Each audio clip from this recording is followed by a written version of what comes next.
Hola. Oye, primero que nada, una disculpa, querida Saraí, porque no había previsto que de último momento se me agregó la materia para darte derechos humanos, pero yo creo que no pasa nada. Ya has trabajado conmigo, has demostrado ser una alumna bastante buena, responsable. Y bueno, independientemente del tiempo, créeme que es un gusto poder ser tu maestro para esta materia de derechos humanos que a mí me apasiona muchísimo y que va a ser un gusto podértela disertar en este módulo de enero del 2022. Ok, y para irnos directo al tema, quiero hablarte sobre la naturaleza de los derechos humanos. Y es que cuando hablamos de la naturaleza de los derechos humanos, obviamente te quiero comentar que existen dos perspectivas principales desde hace muchos siglos. Una sostiene que los derechos humanos son aquellos que el Estado otorga en su orden jurídico, y la segunda manifiesta que el Estado solo los reconoce y los garantiza en alguna medida. En la primera perspectiva se encuentran diversas concepciones o matices positivistas, y en la segunda se encuentra propiamente la del derecho natural, y las escuelas son muy diversas de unas de otras. En conceptos jurídicos, en el positivismo se expresa que es el orden jurídico el que otorga la calidad de persona al ser humano. ¿Qué quiero decir con esto? Persona es una categoría jurídica que se puede conceder o no, de la cual se puede excluir un ser humano o a un grupo de ellos, como en su tiempo fueron los esclavos, los extranjeros, las mujeres, o también se excluyeron por razones de raza o preferencias sexuales. En cambio, en las concepciones de derecho natural, el ser humano, por el solo hecho de existir, es persona y posee derechos y obligaciones. O sea, el Estado no puede desconocer esta situación, y lo único que realiza es el reconocimiento de este hecho, y a partir de él se garantizan diversas series de derechos a los cuales en la actualidad se les denomina derechos humanos. Y esto de la denominación lo vamos a ver más adelante. Las concepciones del derecho natural coinciden entonces en este tronco común del pensamiento, y a partir de él toman derroteros muy diversos. Por ejemplo, algunos escritores piensan que la persona tiene una dignidad intrínseca por el hecho de estar en relación directa con lo absoluto. Otros, entre los que tu servidor se incluye, consideramos que no es correcto que planteemos el problema en esta forma, sino que la base de los derechos humanos se encuentra en la dignidad de la persona, y nadie puede legítimamente impedir a otro el goce de esos derechos. El hombre solo puede realizarse dentro de la comunidad social, y esta comunidad no tiene otro fin más que servir a la persona. El fin de la comunidad es la realización de una obra en común, y esta consiste en que cada hombre viva como persona, es decir, con dignidad, ¿vale? Los derechos humanos constituyen mínimos de existencia, y al saberse que serán respetados y promovidos, la persona se moviliza con libertad para lograr vivir con dignidad.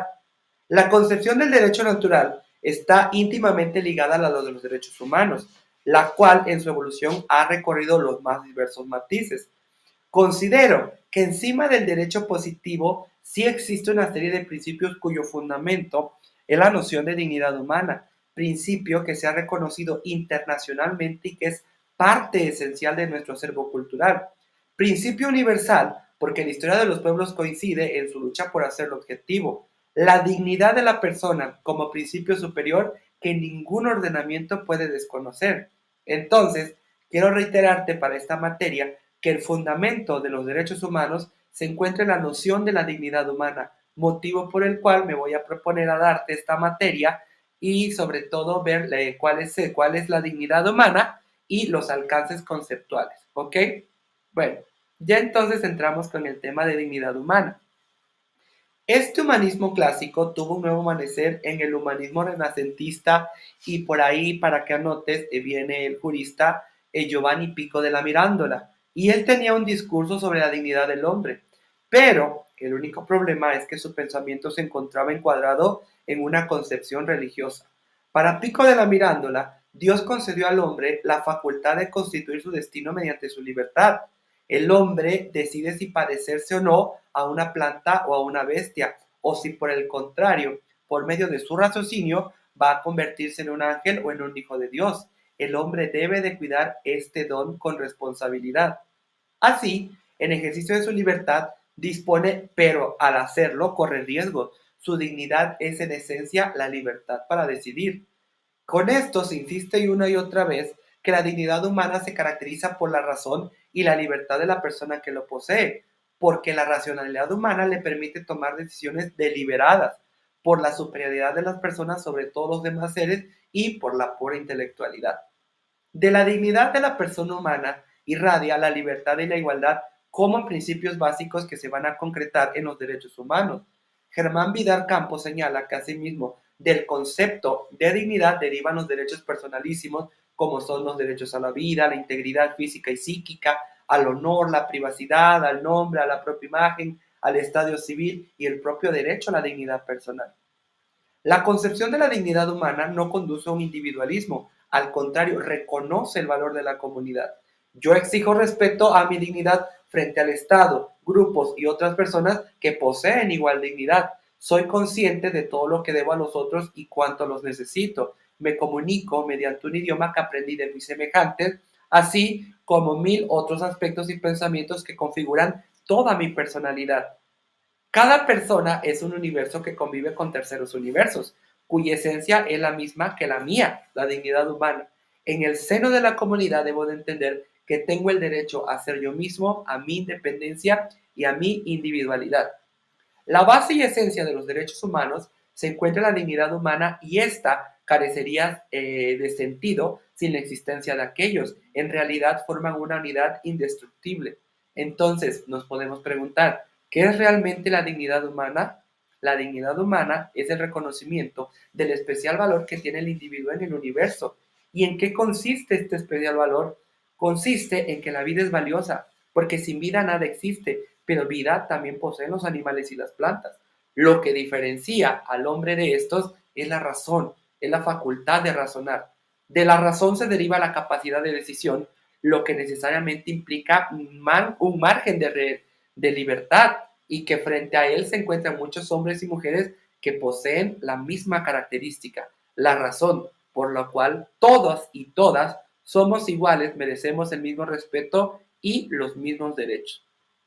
La dignidad humana es el reconocimiento de que la persona es algo especial y extraordinario, debido a su racionalidad y a todo lo que ello implica y que te he platicado en esta clase que estamos teniendo. Y en consecuencia hay que protegerla y defenderla. La dignidad humana singulariza y caracteriza a la persona de los otros seres vivos, debido a su razón, voluntad, libertad, igualdad e historicidad. La primera vez que se reconoció en un documento jurídico el concepto de dignidad humana fue en el ámbito internacional en la Carta de las Naciones Unidas de 1945, en donde dice, nosotros los pueblos de las Naciones Unidas reafirmamos la fe en los derechos fundamentales del hombre, en la dignidad y el valor de la persona, en la igualdad de los derechos de hombres y mujeres. De ahí, la Declaración Americana de los Derechos y Deberes del Hombre de 1948, en su preámbulo manifiesta que todos los hombres nacen libres e iguales en dignidad y derechos. Meses después de esta declaración, se aprueba la Declaración Universal sobre los Derechos Humanos, en donde en dos ocasiones se refiere a la idea de dignidad humana. Primero, dice que la libertad, la justicia y la paz tienen por base el reconocimiento de la dignidad intrínseca y los derechos iguales e inalienables de todos los miembros de la familia humana.